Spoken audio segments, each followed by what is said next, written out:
Hey, come up here. Come on. Got my cat in here right now. He was rubbing up against the microphone a minute ago.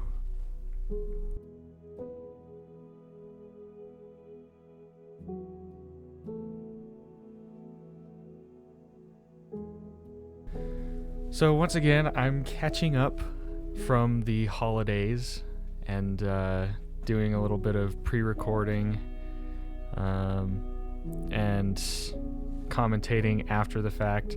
After this will be a lot more live video of, well, I guess quote unquote live, commentating while I'm doing art in real time.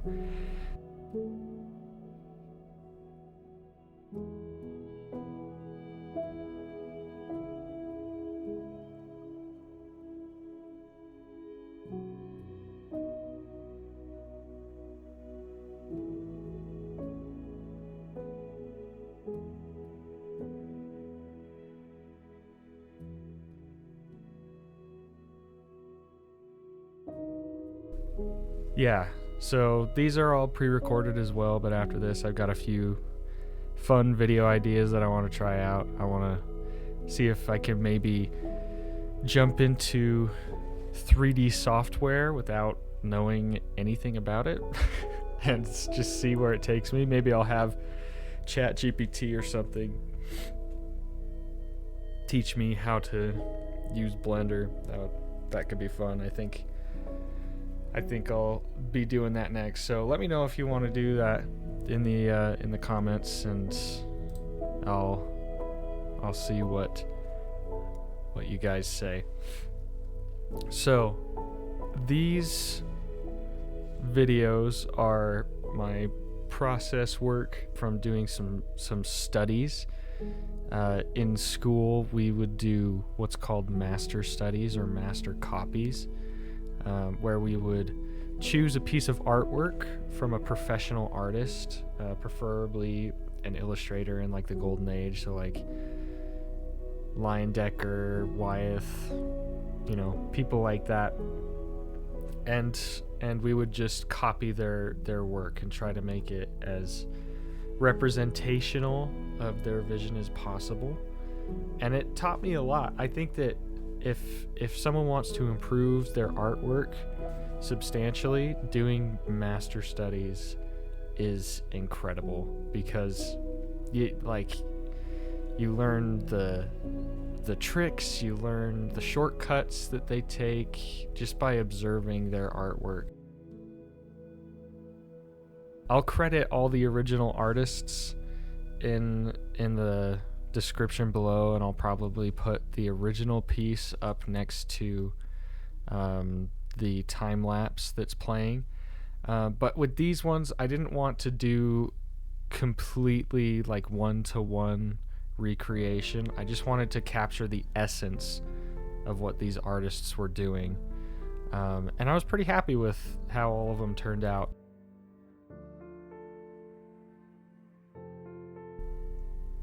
In these, I'm mostly focusing on lighting and value, color, harmony, that sort of thing. I'm not really too focused on rendering because I've had a lot of practice with rendering, and I think it's good for me to try and capture what the artist is doing with less brush strokes.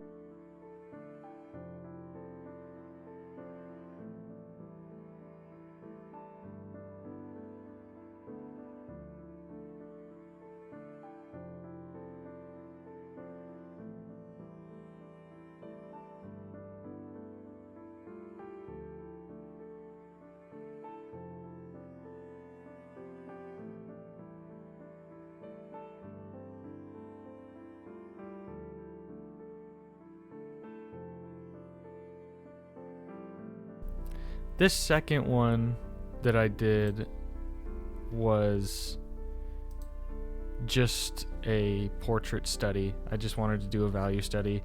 You can see me messing around with the brush because I had just made a new brush and I was testing it out to see how it felt. which is honestly, like, I feel like half my process these days is making adjustments to my brush so that I can get the specific outcome that I want in the artwork that I'm making. Kind of the idea of sharpen the axe before you cut down the tree. And I know that's not necessarily like always the best thing because it can just waste time. But it was fun to make a new brush and see, you know, if I could get a different effect than what I usually get. Something a little more painterly and less, something that feels a little less digital, which is something I also want to implement a little more, is like chromatic, what is it called? I don't know. But Pippin, shush.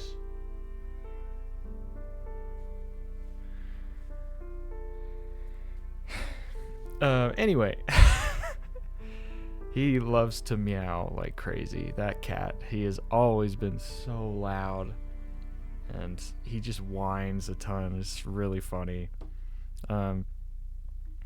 But anyways, I want to implement things that will make my artwork feel more traditional, because I love texture that comes from traditional work. It's just so interesting to me, and I wish that I could do more of that. So I'm probably gonna play around with more textures in later videos, especially when I'm doing more like sandbox videos where I'm doing things from an existing IP. I think that would be a good place to test out those things, because it's kind of low stakes and it doesn't have to get in the way of my studies and things like that. Anyway, I wanted to explain a little more about why I've been absent. Not that there's like hardly anyone to explain this to except for like my wife, who is probably like the only person actually watching this. But I've been signing off on a couple of contracts, and we had Independence Day a few weeks ago, so it's just been really busy. I've also been preparing for a convention, which I'll be talking a little bit more about in the coming weeks, and also finding out that I'm going to be directing a local play, which is fun. It's exciting, but it's stressful. So it's been really hard to find the time and the motivation to record videos, but I'm really hoping that I'll be able to crank them out over these next few weeks, now that I'm actually going to be doing some real substantial work, like with artwork, not just debating with publishers about what should be in a contract. But yeah, this one that I'm doing right now was from Fowler from Digital Painting Studio. Hardy is amazing. He is such a good artist. I'll add a link to his YouTube channel and his socials in the description so you can go check him out. And the unlikely chance that people are watching this, he's just magnificent. A lot of the things that I've learned about value edges and color have come from him and his videos. I haven't had a chance to take any of his classes, but I've heard that they're amazing.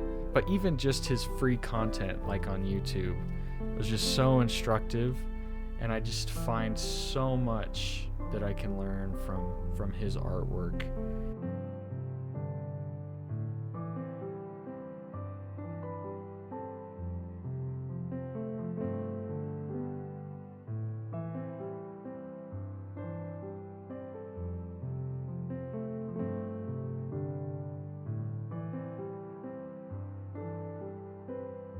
I've talked to him before as well. Great guy. Super friendly. That's something that I really love about this industry, is everybody has just kind of got everybody else's back. You know, like I was a budding graduate. I was like just barely out of college, and I messaged Hardy and I was like, hey, I'd love to sit down and talk with you sometime about the industry and that. And I got a response so fast. It was incredible. And for the longest time, I was so afraid of reaching out to people and doing that sort of thing because I'm a pretty socially anxious person. Something that I'm working on and something that I'm not super proud of. I wish that I was better at talking to people, but it's just really scary for me. But if I don't know, I knew that once I graduated, I knew that if I wanted to make a name for myself, then I had to put myself out there. And that's the case with anyone. If you want to be a professional artist, then you need to put yourself out there, and you're going to fail a lot. But there will also be good people that you meet along the way, like Hardy and other professionals. Most of them have been in your shoes, and they know what it's like to be struggling and wanting to be better. In fact, I dare say all of them have been in that situation before. But if you're just willing to reach out to people, like, you'd be surprised at how often you'd be able to befriend people and get responses. It's just really cool.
Oh, Pippin.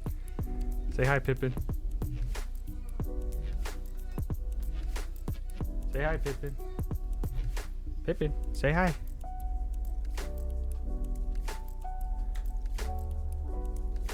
His purr is so loud. He's crazy. Oh, I finally was able to convince my landlord to let us take him into our apartment.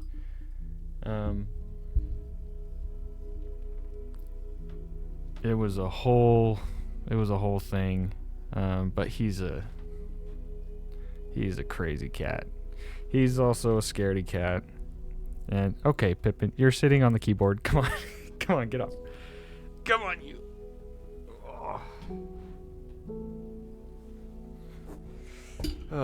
Anyway. So, I think this is the last one. Yes, this is the last artwork that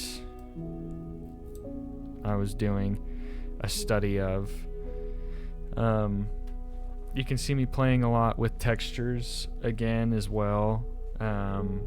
Taking different approaches. With this one, I was trying to do something more akin to oil painting, where you separate the average light from the average dark and go from there, and adding transitions and things like that. Oh, sorry, I didn't mean to kick you in the face, Pittman.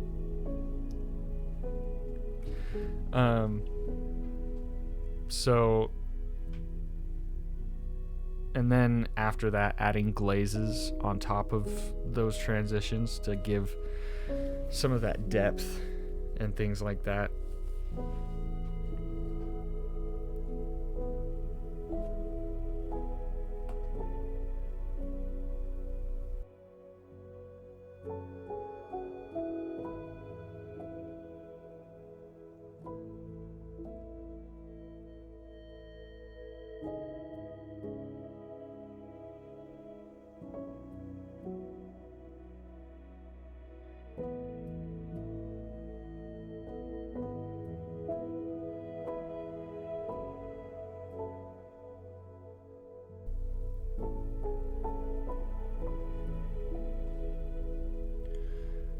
Another thing that I love about master copies and master studies is, in a weird way, it takes away that comparison that I feel like I always suffer from.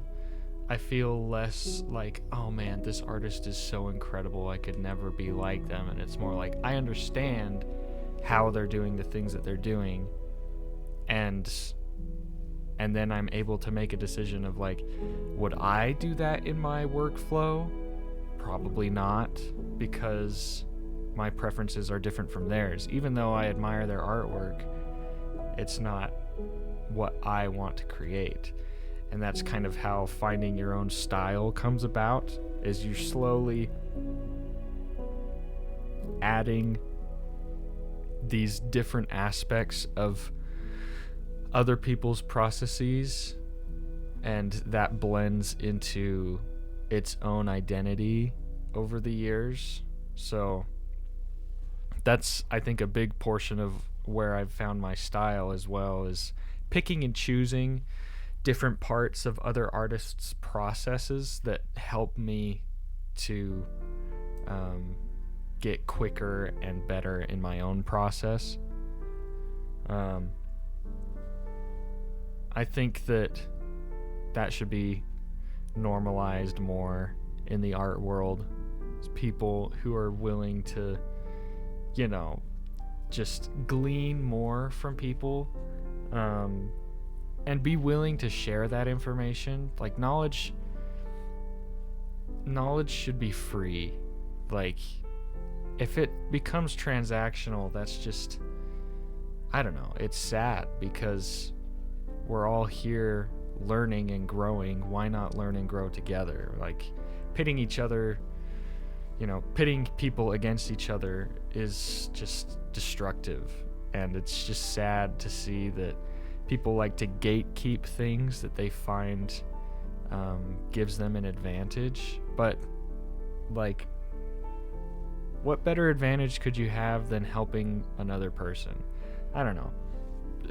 Maybe it's just, this sounds like brain vomit right now, but I've been thinking a lot about that, about helping other people, especially with the state of my country. It's just so, I don't know, it's gone in a direction where people are so independent that they're unwilling to be kind and help other people, which is so sad. People are just always looking over their shoulder and not willing to trust other people, even though most of us are in the same situation. Like, I hate to be cheesy, but it's like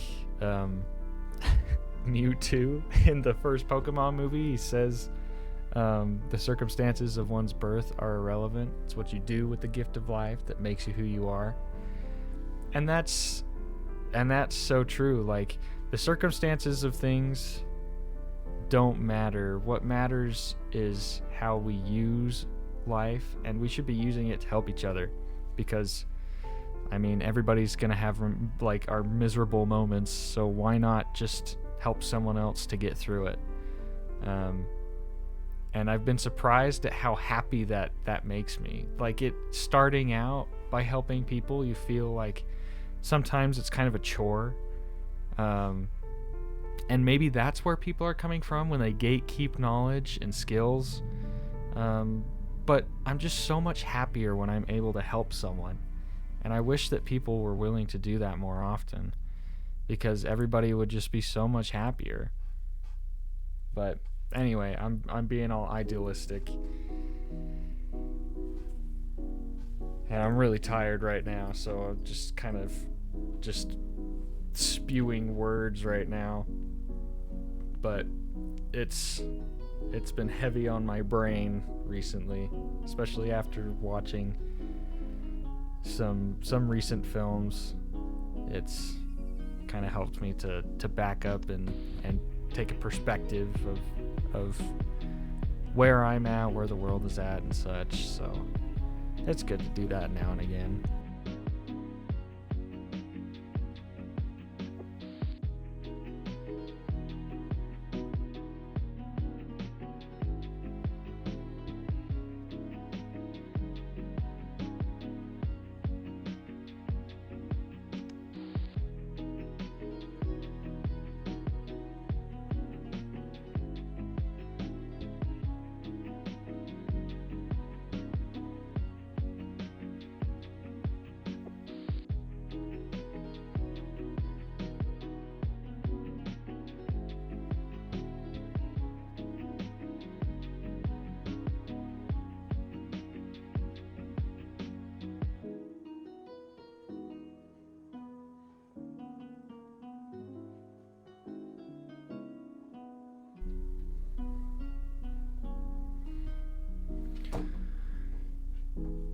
So, anyway,